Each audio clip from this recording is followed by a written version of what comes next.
Alrighty guys, so if you look at any of the Oculus reviews, pretty much you're going to come to the conclusion that the new Walking Dead Saints and Sinners game is like the best game ever. You would think that it's a masterpiece by all of the reviews and all of the raving reviews that you're getting to see when you look at the Oculus store. But the truth is that this game does have some really frustrating things about it. Some things that, quite frankly, made me not like it as much as I probably should have. And in this video, what I'm going to do is go through the things that I don't like about the Walking Dead Saints and Sinners. Because quite frankly, there are plenty of videos of people telling you how great it is, but I want to give you an honest review so you can make an informed decision on whether or not you want to buy this game and tell you the things that I don't like about it. Now, overall, The Walking Dead Saints and Sinners is a fun game. It's pretty exciting to grab a walker by its head and smash it in the skull with a knife, stab it in the eye, cut its head off with an axe, or shoot it with a gun. But you find pretty quickly that the combat does get a little bit old and feels a little bit weird. First of all, the thing that I hate about this game is the fact that there's arms on your hands. I've always hated games that have arms. Arms never work right. They never line up right to your arms in real life. So what ends up happening is what you see and what you feel with your real body don't match. And this totally ruins the immersion of the game. For example, when I'm aiming a gun, if I put my real life arms straight out, the arms in the game are still bent. And this is because in the game, the arms are longer than my real life arms. So what I see and what I feel don't match. That ruins the VR feel.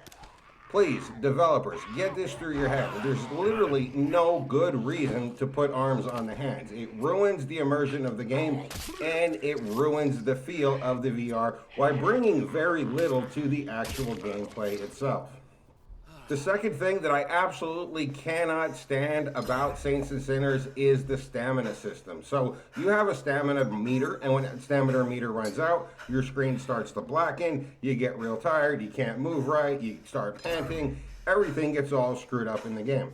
And I can understand why they would put this in the game to try to make the game more challenging and make the game a little more realistic. Because in real life, if you're running or if you're fighting walkers, you're going to get tired, you're going to start blacking out, you're not going to be able to move around as much as you'd like to. That's how it would be in real life, so that's how they put it in the game. Unfortunately, the developers of this game must be the most out of shape people in the world because your character in the game has almost no stamina at all. He can't run more than 50 or 60 feet without getting tired, and fighting just two walkers makes him so tired that he can't even see straight anymore. You could probably notice in the video the screen blacking up, and this is because my stamina in the game is running out. And if you think that's annoying watching it in the video, trust me, it's twice as annoying when you're playing it in the game. Also, even worse is that since you can't run very far without losing all of your stamina, you're forced to walk around the game very slowly. And in a game where you have to search out items, where you have to pick up loot from the ground, having to walk very slowly all the time just drags the game out, it slows the gameplay, and it makes it, frankly, pretty boring. The third and final thing that I really think they could have improved on in Saints and Sinners is the combat itself. It gets a little boring after a while, to be honest. At first, when you grab a walker, you stab him with a screwdriver, it seems super exciting. Oh man, I killed a walker, I'm in The Walking Dead, and you get all excited about it. But very quickly you realize that every kill is pretty much the same. You're always just grabbing the walker, stab him in the head. Grabbing the walker, stab him in the head. And then your knife breaks magically because all the knives in this game must be made out of plastic. They break after 2 or 3 uses. A screwdriver magically breaks on its own. Like, how does a screwdriver break?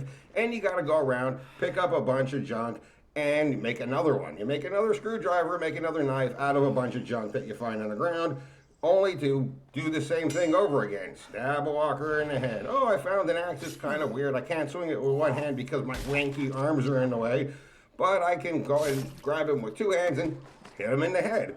Very quickly, it honestly becomes a little mundane and becomes a little bit boring. It's the same thing over and over again. And coupled with the fact that you have horrible stamina, that you get tired all the time, that your screen blacks out, and that your weapons constantly break on their own, it really kind of just becomes a pain. It kind of becomes something that, like, oh my God, I have to do it again.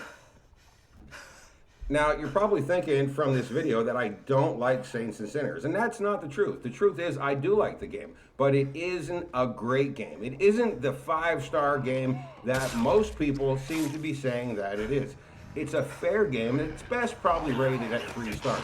If you can deal with walking around slowly, with repetitive motion, with spending a lot of your time just searching for things and picking them up off the ground, Walking Dead Saints and Sinners might be something for you. But if you're looking for great physics, hardcore fighting action, Walking Dead Saints and Sinners is probably going to be a bit of a letdown. As I said, it's good, it's just not great.